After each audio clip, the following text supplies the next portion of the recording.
Vážení priatelia, politická mimovládna organizácia Transparency International Slovensko dnes v priamom prenose celej slovenskej verejnosti prezentovala dôvody, prečo s politickými mimovládkami tohto druhu treba urobiť na Slovensku poriadok. Krédo politických mimovládnych organizácií pôsobiacich na Slovensku je robiť zle každému, kto ich nepočúva na slovo. V tomto duchu mimovládna organizácia Transparency International Slovensko dnes slávnostne oznámila, kto má najtransparentnejšiu volebnú kampaň. Uhádnite, kto vyhral o 100 konských dĺžok. No bingo, trafili ste, Progresívne Slovensko. A kto má volebnú kampaň úplne, ale že úplne netransparentnú, až ju vraj ani nevidieť? No kto iný, keď nie Smer, Slovenská sociálna demokracia. Pekne po poriadku.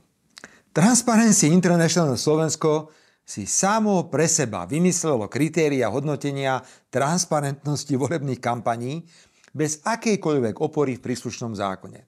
Samozrejme, že kritéria boli na mieru ušité Progresívnemu Slovensku. Dobre počúvajte. Progresívne Slovensko dostalo body naviac, lebo má zoznam darcov. Nám body vzali, lebo my žiadny zoznam nemáme. No ani nemôžeme mať, lebo darcov nemáme. A kampaň výlučne financujeme z finančných prostriedkov, ktoré Smer získal za voľby v roku 2020. Progresívne Slovensko dostalo ďalšie body naviac, lebo má úver, teda má pekné viaczdrojové financovanie kampane. Nám body vzali, lebo úver nemáme. Ale my ho nepotrebujeme, lebo máme dostatok vlastných oficiálnych zdrojov. A body Smeru vzali aj preto, lebo vraj málo informujeme o priebehu podujatí v našej volebnej kampani. Ja ti teda, Karle, nevím, že by sa mi snívalo, keď vidím stovky príspevkov na sociálnych sieťach a v médiách o plných halách a vydarených mítingoch Smeru. Vážení priatelia, to je už tak trápne. To je tak trápne, ako umelo sa vytvára Progresívne Slovensko.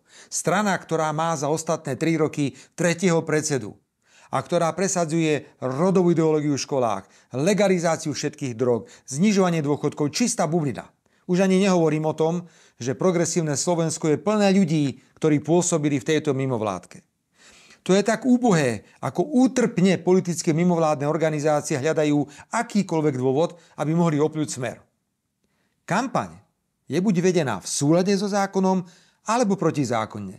Iné kritériá nemôžu existovať. A je úplne zrejmé, že v kampani Smeru nikto nenašiel absolútne žiadne porušenie zákona. Transparency International Slovensko je politická mimovládna organizácia financovaná okrem iného, dobre počúvajte, nadáciou otvorenej spoločnosti, teda nám všetkým dobre známym Sorošom alebo veľvyslanectvom Spojených štátov amerických v Bratislave. To je teda fakt prekvapujúce, že dnes zverejnila také výsledky, aké zverejnila. Čo sa dá nakoniec od nej iné očakávať? To ako keby sme od ukrajinského prezidenta Zelenského očakávali, že vystúpi s prejavom, kde mi poďakuje za môj postoj k vojne na Ukrajine. Stačilo. Poprvé, ak budeme vo vláde, príjmeme všetky opatrenia, aby mimovládne organizácie politického typu, ako je Transparency International Slovensko, nedostali ani cent zo štátu. Po druhé, skopírujeme, ale dôsledne skopírujeme americký zákon o registri zahraničných agentov a každá takáto organizácia, ktorá je financovaná zo zahraničia, bude musieť pri každom svojom vyhlásení, pri každej svojej aktivite na území Slovenska uvádzať, že je zahraničný agent, aby každá Slovenka a Slovák vedel, koho pieseň spieva. Už sa teším na verejné výstupy Transparency International Slovensko. Organizácie financovanej Sorošom aj americkým veľvyslanectvom. Ako bude musieť strpieť pri svojom honosnom názve tento krásny prívlastok zahraničný agent.